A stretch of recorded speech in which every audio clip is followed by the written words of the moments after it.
Bienvenidos al programa del conocimiento. Buenas tardes, Roger. Muy buenas tardes. Roger, ¿usted qué opina sobre el Renacimiento?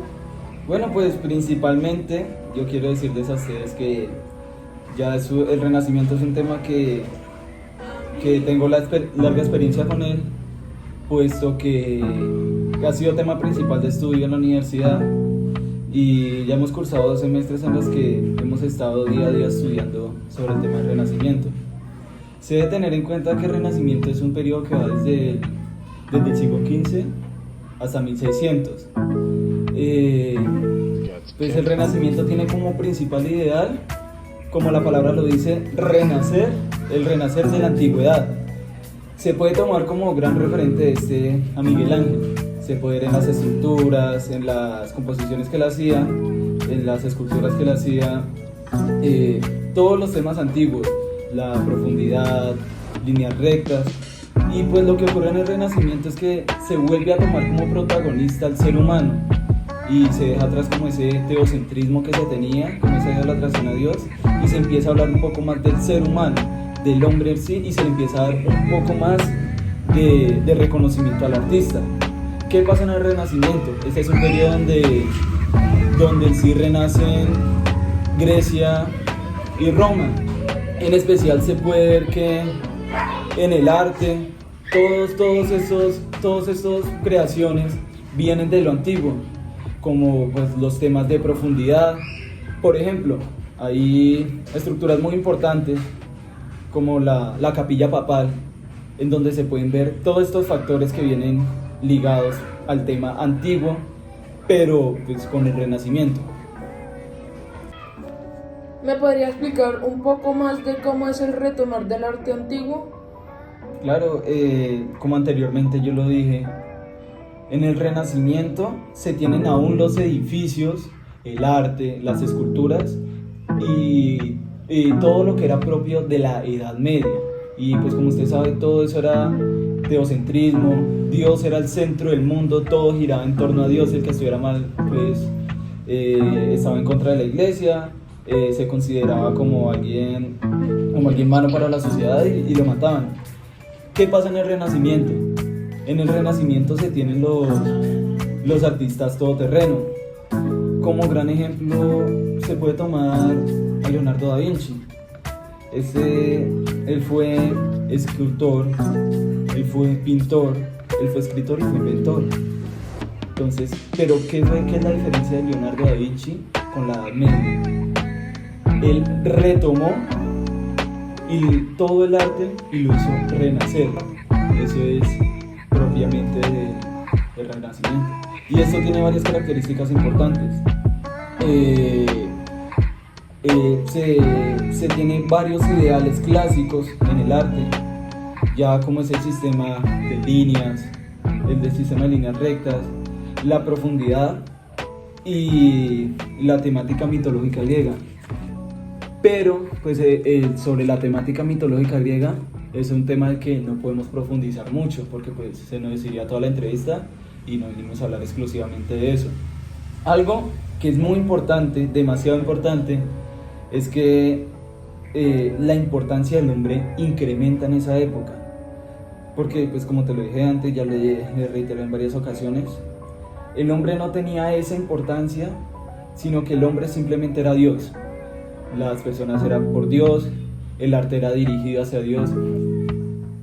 Algo que se debe tener muy en cuenta es pues, como un dato importante de la época. Se sabe que Miguel Ángel era un artista homosexual, pero en esa época todo era muy dogmático. La persona pues que no tenía los mismos gustos, que iba con la iglesia o que no era aceptada por la sociedad, que era lo que pasaba, se consideraba como pues alguien insacro y lo mataban o lo desterraban de las tierras de donde él era. Y se dice que las imágenes de Jesús en esa época, las que se utilizan hoy en día, todas las caras son la imagen de la pareja de ese entonces de Miguel Ángel. Entonces es como algo raro que después de más de 100 años, más de 200 años, se siga teniendo imágenes de Jesús, pero aún no se sabe si es pues, el verdadero rostro de Jesús o no. Algo también importante, una característica importante del Renacimiento es la creación de la imprenta. ¿por qué dice? O sea, yo sé que hoy en día es algo muy común, que usted coge, imprime algo, escribe algo y lo imprime y ya eso sale.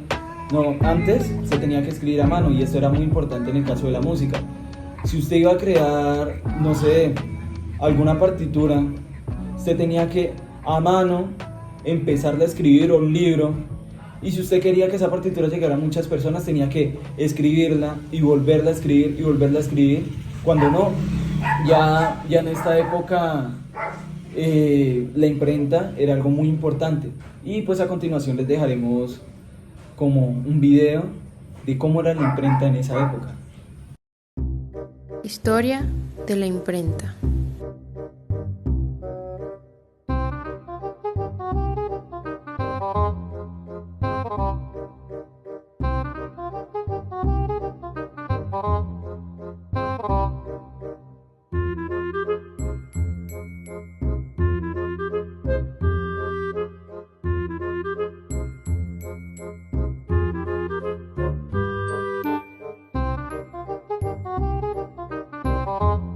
El nacimiento de la imprenta se remonta a China en el año 593, cuando se reproducen por primera vez textos gracias a los tipos móviles tallados en madera. El invento se debe gracias a los monjes budistas que impregnaban tallas de color sobre el papel. Los caracteres móviles chinos se deben gracias al alquimista Pi Cheng en el 1040. Gutenberg y sus inventos.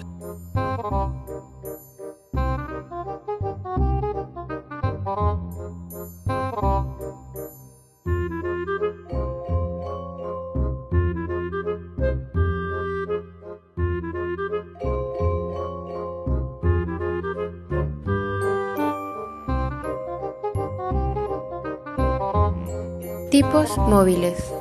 La reinvención del metal.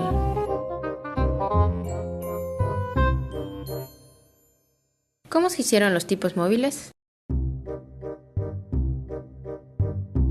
Primero la letra se marcaba en un papel a manera de original, para luego ser marcada en una barra de metal, para que éste sirva como punzón y gracias a la fuerza de un martillo que se marca en una tabla metálica, para que esto sirva como molde y pueda ser rellenado con material de plomo.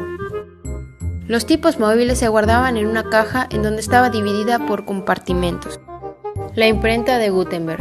Gutenberg construyó una prensa de mano con tornillos sin fin, semejante a una prensa de vino. Primero se ponía el papel, luego la caja de tipos móviles donde se entintaba, para luego este compartimento cerrado y llevarlo al tornillo de presión. Como tinta para imprimir, empleaba una mezcla de tizne de madera de pino y aceite de lino, que se extendía sobre la superficie de impresión mediante tapones de cuero. Para que absorbiera mejor la tinta, se mojaba el papel antes de la impresión. La Biblia de 42 renglones. Fue impresa en manuncia en la edición de 200 ejemplares.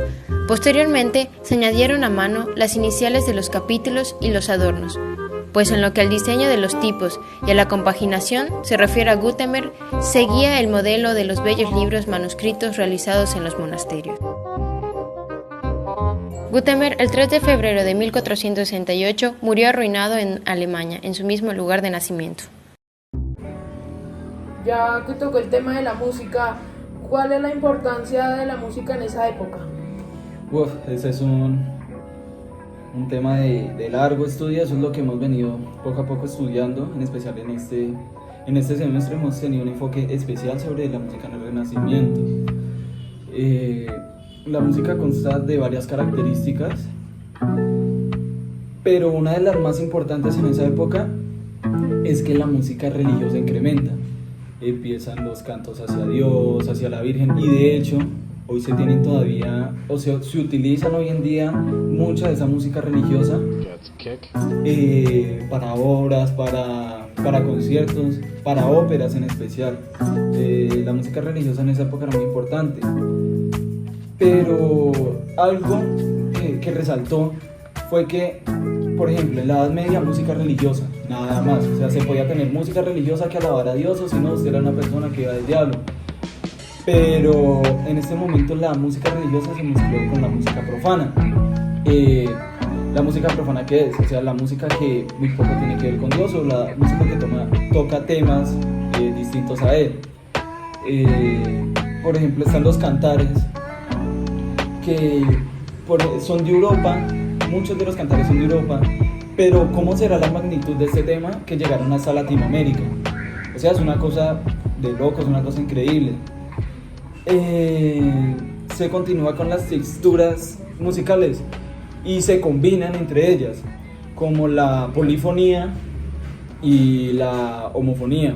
Esto es importante porque es algo que se utiliza hoy en día y se relaciona mucho con los canons, pero pues, o sea, aunque sean relacionados, no tienen que ver mucho entre sí. Me explico. La homofonía es la interacción de voces en un mismo ritmo, en un mismo patrón musical.